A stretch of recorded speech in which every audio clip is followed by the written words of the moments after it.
Il fallait au minimum un ministre pour inaugurer comme il se doit ce pneumobile, premier camion de dépistage itinérant.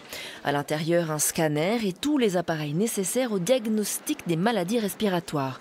Chaque année, 33 000 personnes meurent d'un cancer du poumon.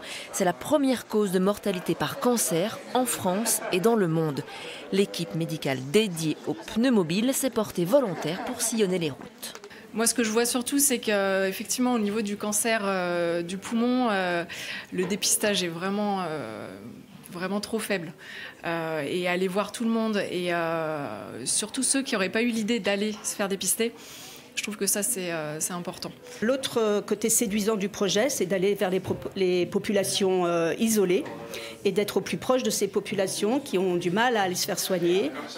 Plus vite dépisté réduit la mortalité de 20%. L'objectif de cette expérimentation est de voir 2000 patients par an, d'aller vers les personnes concernées. Nous, on s'intéresse à des fumeurs et à des anciens fumeurs. Or, c'est des populations qui sont précaires. Le tabagisme est un des plus puissants marqueurs sociaux qui existent. Et c'est des personnes qui sont peu enclins à aller spontanément vers la médecine préventive. En général, les fumeurs ne sont pas les premiers à se ruer vers la médecine préventive. Et quand on étudie, quand on demande aux gens pourquoi ils ne viennent pas, un des éléments, c'est « j'ai pas le temps, c'est trop loin, il faut prendre la voiture, c'est compliqué ». Départ donc le 16 juin, direction le Puy-de-Dôme.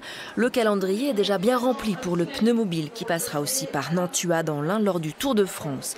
Si vous avez plus de 50 ans, que vous êtes fumeur ou ancien fumeur, vous pouvez librement, sans ordonnance, monter à bord pour vous faire dépister.